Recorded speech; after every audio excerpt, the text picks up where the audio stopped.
Thank you. So my name is Dave Moran. I'm an Agile coach with the Eliason Group. I'm currently an active coach. I'm working presently with Fidelity Investments, and there's another coach that I'm working with today. Where did Merrill go? Ah, right under my nose. So I'm working with him. So I'd like to say thank you, Merrill, for being here, and it's a pleasure working with you. And I've actually asked him if he would like to offer any color commentary as we go through the material. By all means, speak up. And I'm also an Agile Maine board member, so I hope everybody is enjoying the conference so far. Everybody feeling like this is good and valuable? Any feedback that you have, feel free to talk to me or anybody else about the conference and how we can make it better. As Moran pointed out, we're trying out some experiments like box lunch type thing. And I know I am between you and lunch, so the challenge with this talk, it's a very difficult subject, and I have a very short amount of time to try to tackle it. So, and if any, who are here was at the last one with Jim? We just talked. So, interesting, I think I'm not going to say the same exact things he did. I'm going to say things differently, but I think our talks actually dovetail fairly nicely, so we'll have to see what you think of that. And without further ado, I'm going to jump right into it. First, let me ask, of the people here, are you actually everybody here involved in Agile transformation or part of an Agile team currently? All right, everybody. All right, perfect. So let me ask you this question, starting right off. At part of your organization, how would you answer this question? The burning question usually everybody has around in your organization, maybe in leadership or something, right? How would you answer that? Anybody want to offer anything up? Delivering working software.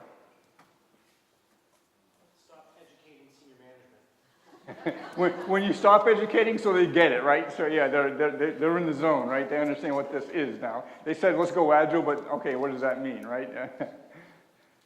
Earl? Owning your growth?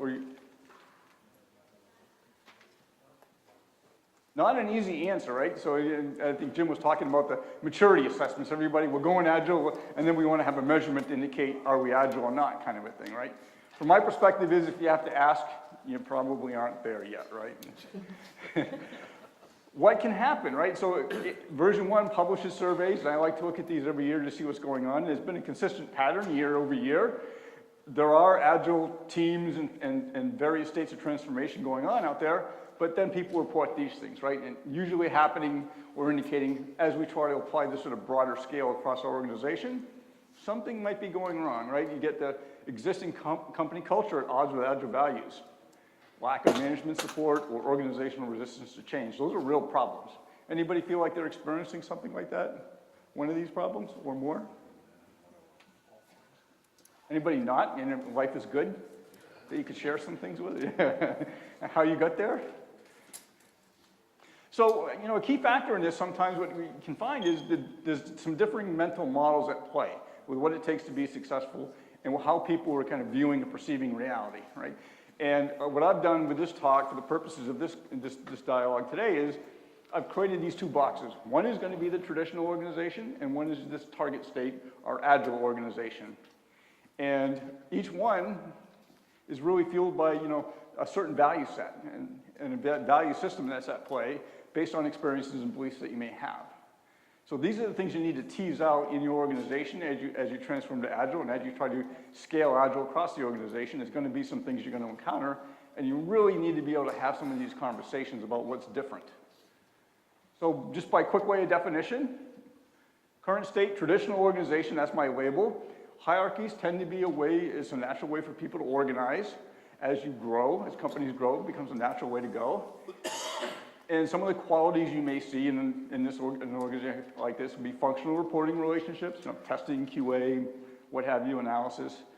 The other thing you'll see with these organizations is kind of the top-down driven thing, right? You have people setting direction and strategy at the top and issuing directives, and below you have people that are performing the work, and there are actually reports about progress, status, maybe there's some requests that need to be made for budgets or additional hires.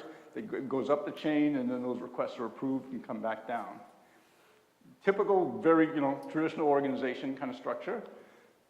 And what you get into is, let's just say, for example, you're in something like that, And there's a perspective of agility that people may have, which is, oh, we're going to go from this traditional organization or our current state, wherever that may be, and you might not be as far back as that, or in that same situation, but it's going to be some kind of a transformation experience, right? We're going to transform into something new, and we're going to become this agile organization. And what you'll notice here, I've actually said, based on what the qualities of these organizations are, there's actually a different set of value system or beliefs that are in play that underlie exactly how these organizations are going to operate. So it becomes, if you're in this state, you're really trying to get at a shape-shifting exercise that's going on.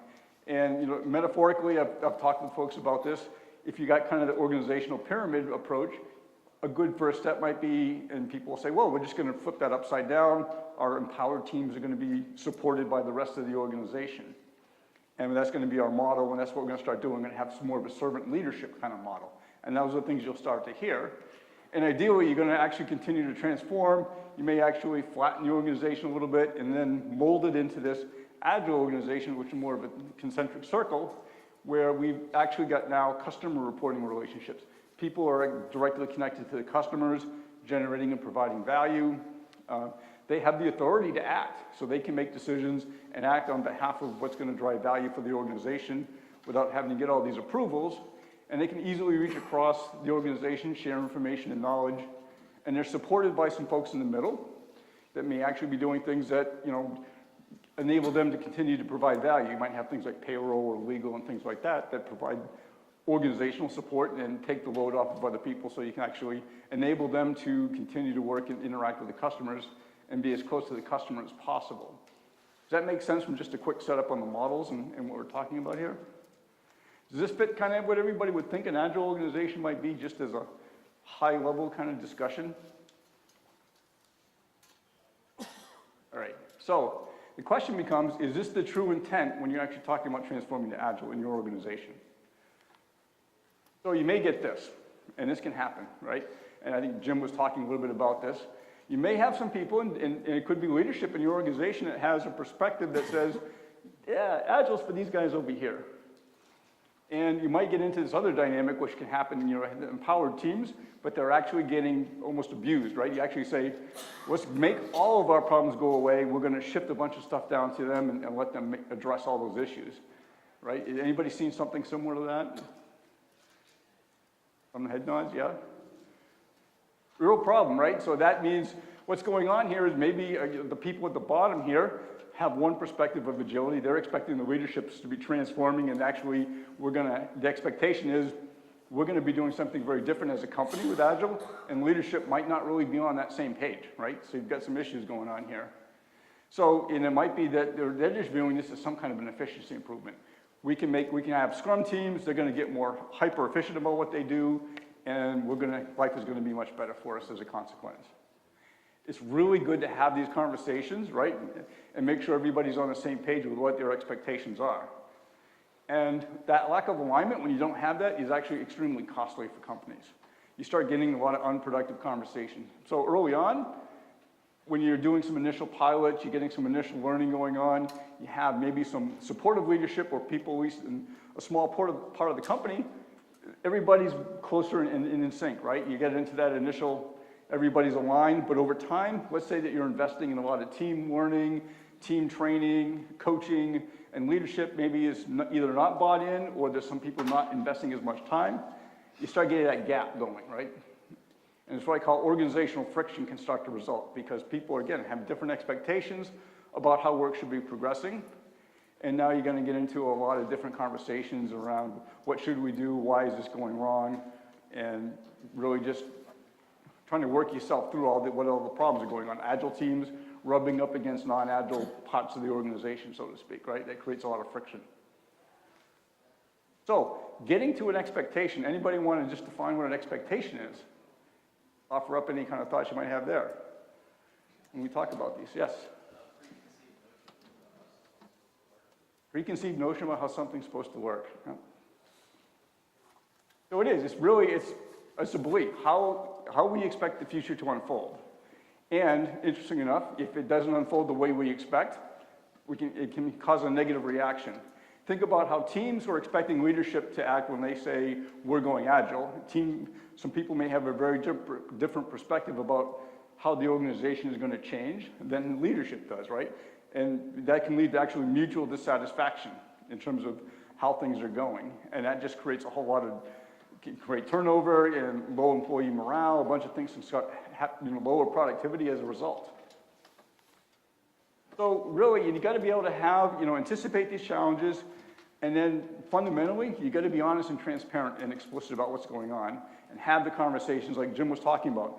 Executive leadership team, can you at least start figuring out how to have the conversations with people in your organization and start finding out where these expectations and your beliefs about how things should work and how things need to work as you go forward with Agile.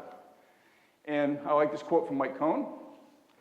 If you don't manage these things, expect to fail, right? If you're not aligned on expectations, you're going to have problems.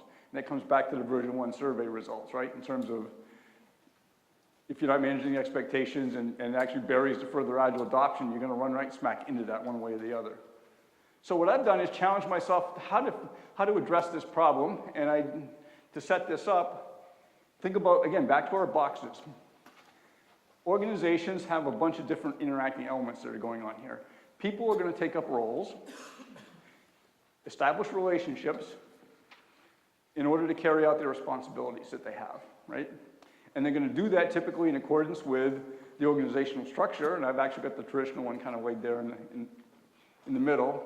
And there's going to be certain policies, practices, and procedures that that they're going to have to follow as part of being a member of that organization, right? So there's mutual support between how people are behaving in that organization and the system that they're working in, and how things are defined. What are the rules of the game set up? Agile frameworks are going to ask you to do something different. So part of my other challenge was I wasn't going to even touch on any Agile framework, but we do have to get at, based on what's going to change from an Agile perspective, what are those value systems that's underlying all of this, right? The beliefs. Let's start figuring out in a framework agnostic way. Let's start talking about what would need to change in an organization. Agile frameworks definitely provide you guidance. They're going to tell you to do certain things, right? The Agile frameworks define certain roles. They have a certain structure to them and how you operate. And they're frameworks instead of processes, but they at least allow people to come together to solve complex problems. And at scale, they tell an organization how to come together and solve problems and work together. Any questions or comments there? Okay. So one of the things when I think about this talk, I do this as a coach a lot, so what I'm going to do next is actually share with you what some of the kind of behind the scenes thinking I do, and I don't always do this on a regular basis. You can actually do this as a facilitated conversation. So I actually figured for the purposes of today, how might you actually facilitate conversations in your organization around things? So one of the challenges I had was, let's figure this out. So I'm using something called Destruction and Creation by John Boyd. Anybody heard of John Boyd? Have you heard of the destruction, construction? Yeah. And the OODA loop, right, is the other thing. Typically more people have heard about the OODA loop. Observe, orient, decide, and act. He was a very good fighter pilot. He actually had an open invitation to folks. They call him 42nd Boyd. Like from 1956 to 1960, he had an open challenge for anybody. He was an excellent tactician and military strategist. He would actually allow people to get behind him in simulated combat. They'd start, and like 40 seconds later, he'd be behind them with his guns trained on them. He never lost an engagement. From what I understand in reading about him, there was one Marine pilot that got him to a draw. But he created the OODA loop to talk about and really kind of get at what does it really take to be a good technician around and tactician in flight, in combat. And this destruction and creation is actually an interesting concept because he talks about these mental patterns, right? We're actually creating mental patterns as concept of meaning to really kind of develop our understanding of reality. And he basically, his premise is we can destroy and create patterns that allow us to shape and be shaped by a changing environment, which I thought was a good way to express what we're trying to do when you transform to Agile. It's not going to be easy. You're not going to go from one state to another very quickly. It's going to take some time. So we're going to actually have to be able to react and adapt and shape and be shaped by our environment. So getting back to that point, we're really talking about if we're in this traditional organization or whatever the current state you're in, we need to destroy that in order to create this new Agile organization, right? And the other ask would be, let's do it without wrecking the company. That's the real trick in all this, right? That's a big challenge. And people will have that concern. We don't want to, again, we don't want to burn the ships, right? To Jim's point earlier, you don't start that as a day one activity, burn all your ships. So you don't want to just jump right over to this. You've got to figure out what's our transitional path to getting to this Agile state. So you actually have some intermediate kind of iterative creating and destroying of certain states. So you might start at your current state, destroy that in favor of some other transitional target state, and then continually destroy and create new ones as you iterate up towards your ultimate target condition of being a genuine Agile organization. That's what this is telling you to do, and how to do it. What I did is I challenged myself when I gave this talk is to, as I described, put these boxes in place, now let's describe what your organization is. So this could be a facilitated session. You could do this as a brainstorming exercise with other people. You could do it yourself. For myself, I actually just challenged myself to come up with 20 words per box. What would describe and characterize a traditional organization? What would characterize an Agile organization? And then we're really trying to get at the underlying value system and beliefs that are there. So these are the words I came up with, and I plugged them into a word cloud. And that allowed me to actually put some weighting into this. I actually weighted more words, so actually this would be an indicator also of maybe some things are really important, right? And you may have different words that you would choose as you can read these. I won't read them all to you. But do these things like control, predictability, consistency, planning, would that make sense from a traditional organization sense? And as you look at these, anything that jumps out at you maybe you wouldn't go with?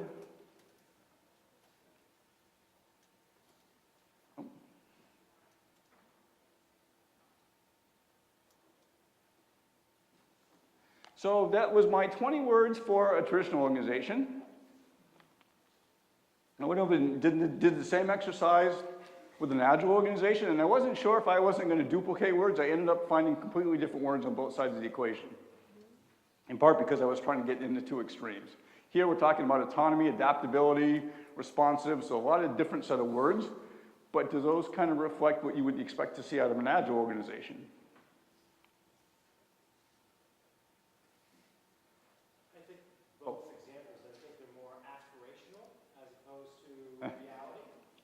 Yeah, so, all right, so yeah, this would be my ultimate target state potentially, right?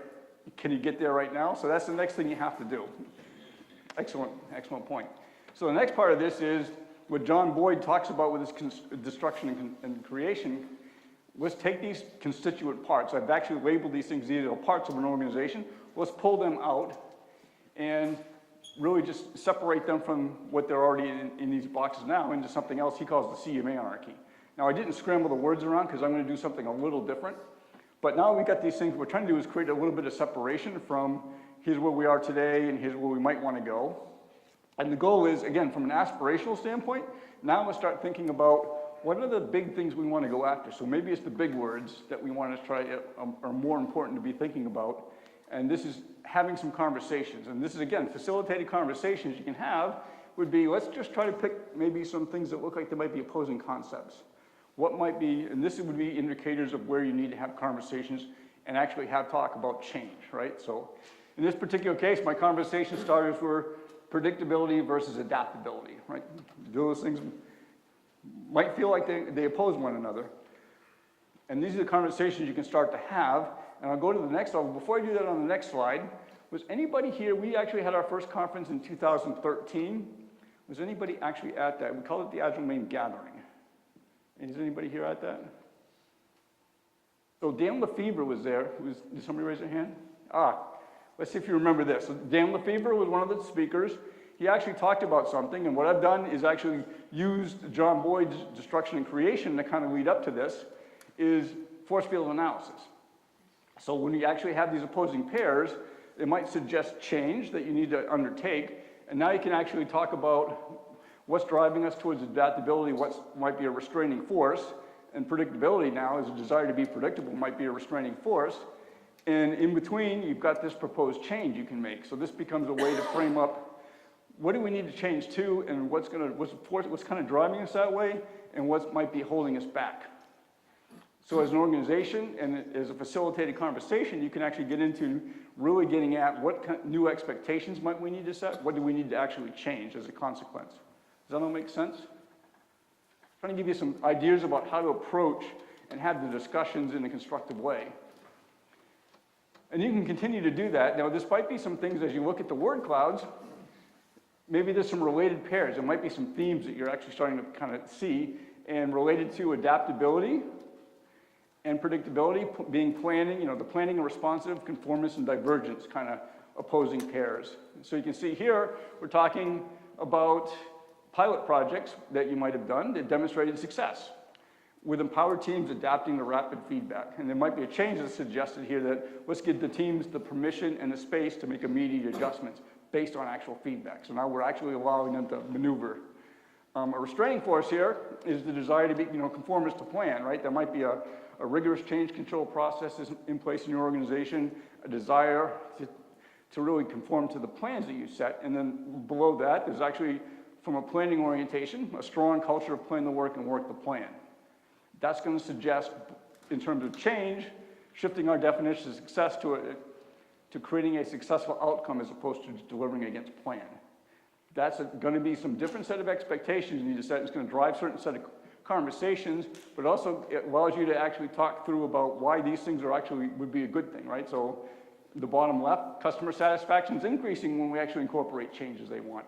So delivering the plan might not really be the thing anymore that it might have worked in the past, but maybe it's not working so well today. And you can have the conversations around this is what we need to do going forward as an organization, and talk about the change and why things need to change and what we need to really undo in our organization today to actually make that happen. So I'll just ask if there's any questions about that. Does this make sense? Yes? Questioning I guess, either or sort of endpoint. It seems like in the marketplace today, whether you're a big company or a small company, you end up with, you might be all agile, but your partner in the marketplace and your supply chain, whatever, is traditional. Yeah. And you have to have you have to have this, but more in an operational boundary interface, it seems, than expecting total transformation of your partners. Yeah, so you're talking now, in this case, we're not just talking just our company, but the other companies you're partnered with, right, in terms of how you're interacting? Within a big company, even within Yep. the company, you get the pockets, some that are, like Mhm. you were saying, with the friction, some are Yeah. very agile and some are very traditional. Right. They're not changing anytime soon.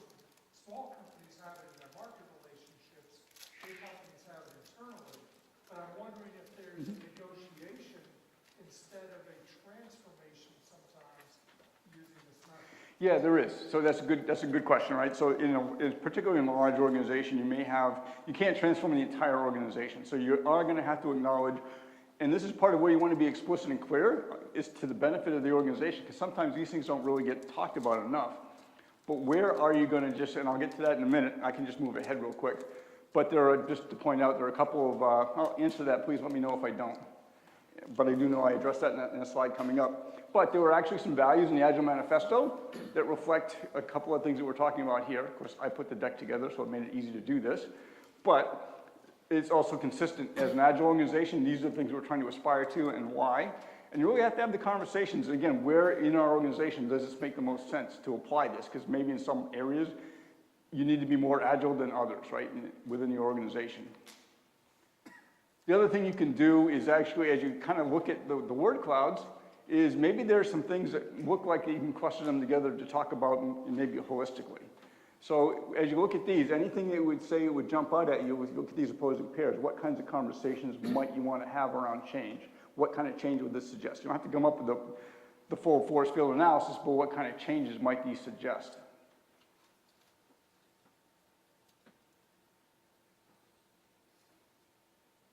Anybody want to guess? Maybe you'll come up with stuff I didn't.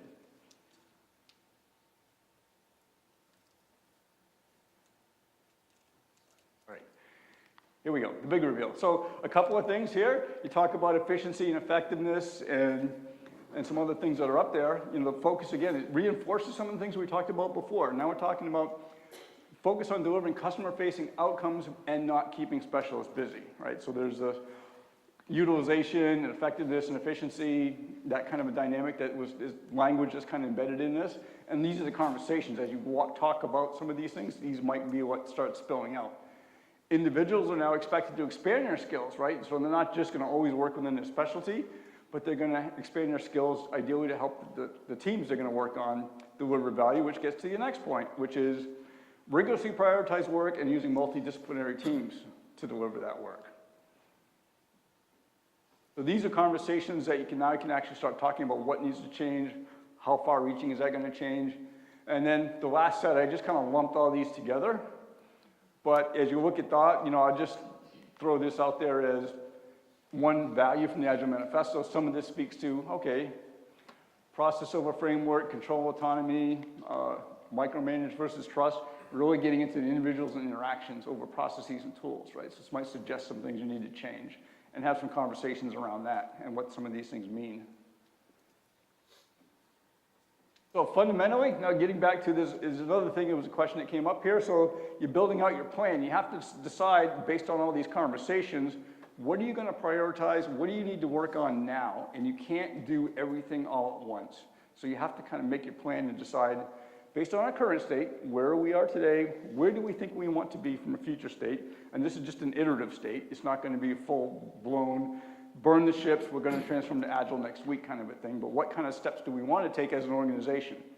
So I'll come back to the stop doing in a second, but there's some things you're going to preserve or maintain within your organization, right? You're not going to do everything, but be explicit about, okay, either this is going okay for us right now, or it's just too big of a problem for us to take on in this iteration from a transformation standpoint. Let's just delay action on that right now. Let's be clear that we're just not going there at this point in time.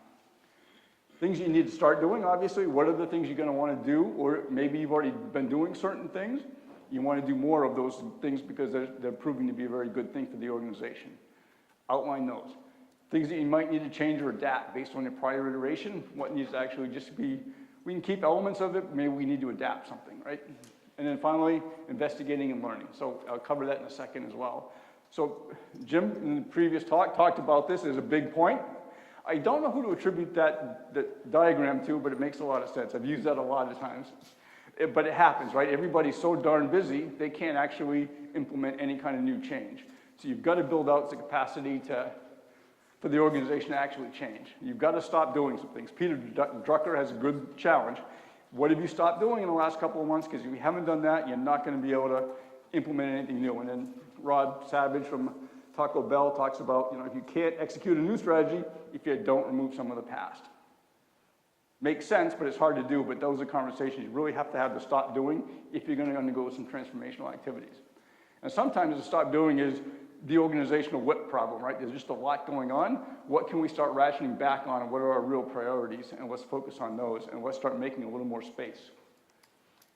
The other part of this is, as you go through these exercises and you have these conversations, you might not really know enough, and people will feel like, this sounds good, but I think we need to learn more about it. And similarly, you would do with a Scrum team, you might do a spike to research, to generate and prototype information. You might have to go and investigate and learn some more things about whatever the conversation you had that you're just not quite comfortable with, and develop yourselves as lean, agile practitioners, both at a leadership level, team level, wherever it's going to be, but acquire information and give yourself some confidence in what that information is telling you to at least try and experiment with it. So there's some learning that goes on that you can put as part of your transformation plan. And then back to this finally, this is just to help provide you a thinking model and some context. Again, what's the impact going to be as you transform on existing roles, new roles, relationships, responsibilities, the structure you're going to have? Are you going to back off things from a process standpoint? What policies and practices might you need to start changing? And then what conversations do you need to have at an individual level? Again, maybe you've got some people, going back to some earlier slide, talking about you're a deep specialist, but a new expectation is you're going to learn some other skills and help apply those because you're going to work in a different team. And our teams are not going to be just testers, developers, BA, whatever. We're going to actually put everybody together to work, as an example. So those are new expectations that need to be set at a team level. At an organization level, it might be we really need to support From an HR perspective, the practices we're actually saying now, we're expecting people to be, T-shaped skills and build those, as well as we need to figure out organizational whip and our priorities, and let's get better at that at an organizational level. So those are things that will help contribute to us becoming more agile and getting ourselves down the path successfully. And I'm really just, Agile frameworks, again, will help provide a good deal of guidance around what it is some of the specifics you need to do here.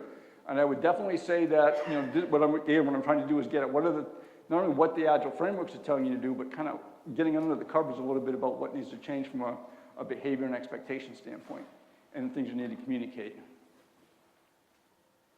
And again, so now you're iteratively transforming, and I did put that plan, do, check, act, that's come from Lean, but that's all you're really doing. You're kind of packaging up your change, iteratively transforming, and you really need to, from a leadership perspective, work in partnership with the organization.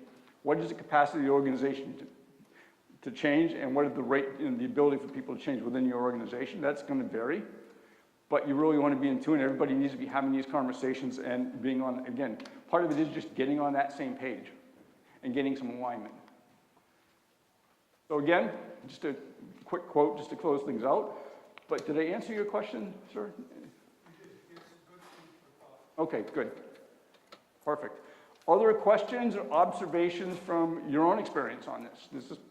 Does this work for anybody? Does this resonate with you? Yeah. How do the larger companies usually handle the funding when you're trying to do these iterative processes, when the larger companies usually require quite a bit of documentation? Documentation, annual funding, and that, yeah, you really have to try to, can they back that down? There's a number of conversations you can have.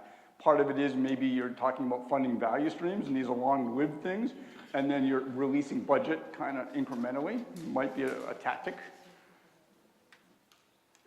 Lots of conversations, especially on the, how you plan and fund, and you definitely have to have those conversations, though. Yes? So sort of related to those other two comments earlier, how do you kind of skip past certainty versus uncertainty? In my experience, when you start talking to executives, talking to mid-seniors, that will be a myth of certainty. It's the hardest thing to unwind with. Agile is great. You still have to hit my numbers. You still have to hit the dates. The guy before you talked about how they got into a project and they had 4 months left to complete it. Right. That date at the end ain't moving. Yeah. Short of changing our socioeconomic system of how executives are compensated, how are you self? That's a great question. It's a tough one, right? So the certainty thing, I will say that, typically you don't have, what Agile doesn't do is say there are no dates and there are, blank checks, right? That doesn't happen. So you do get into that dynamic. I think it really comes down to delivering against outcomes versus actually a fixed scope of work, right? You actually got to get better at defining what outcome are we trying to produce, the valuable outcome, who are we trying to produce that for, and it allows you to negotiate some of the scope that's in between all that. And you do have to have is this a realistic conversation even, and is this even achievable, right? I think that might be part of it, because you do get the schedule pressure where inordinate schedule pressure will cause you quality problems, right? And you've got to be able to say, what's reality here? And it's better to have that conversation up front than let yourself get steamrolled, and then you're into that, that 4-month thing, right? And 3 months into it, you're saying, well, we really can't do that. You might as well have that conversation right up front. That answer your question? Yeah, I mean, it's Not easy, yeah. Other questions, comments? I think I was able to get this done in the time frames. How did this work for folks? It was a little bit of an experiment to see, did this cover and address, did it give you some ideas or some thoughts to work with? Yeah? Good. And again, I'm happy to talk with anybody afterwards. I know we're coming up on lunch, so I won't hold you back. But again, I appreciate your time and thank you.